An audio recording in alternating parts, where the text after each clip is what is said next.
நான் இப்போ ஒரு ஆட்டோமேஷன் பண்ணி காட்ட போறேன். That I would be taking a video from YouTube. நான் ஜெமினை கிட்ட ரிஃபைன் பண்ணி நான் வந்து அப்படியே ஒரு பிளாக் போஸ்ட் நான் இங்கே ஹெச்டிடிபி இதில் வந்து நான் ஒரு பிளாக் போஸ்ட் நான் devdude.comல நான் போய் கொடுக்க போகிறேன் dev.to. அண்ட் அந்த போஸ்ட்டை வந்து I am publicising it in LinkedIn. இப்போ நம்ம ரெஃப்ரெஷ் பண்ணி பார்த்தோன்னா we would be getting a post away. So how my coding project looks like. This is nothing but இந்த இதுதான் நம்ம வந்து ஆக்சுவலி எட்நியூ டெக்னாலஜிஸ் சேனல்ல இருந்து நம்ம எடுத்திருக்கிறோம். how my coding project looks like இந்த ஷார்ட் வச்சு தான். இந்த ஷார்ட் வச்சு ஒரு பிளாக் போஸ்ட் மாதிரி நம்ம கிரியேட் பண்ணி அண்ட் தென் இதே வந்து லிங்க்டின்ல பப்ளிசைஸ் பண்றதுக்கு நம்ம இது பண்றோம். இப்போ இது வந்துருச்சுல.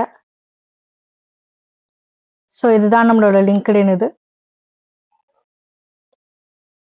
ஸோ அதை கிளிக் பண்ணாலும் நம்மளுக்கு இந்த பிளாக் போஸ்ட்க்கு அப்படியே டைரக்ட் ஆயிடும். தேங்க்யூ.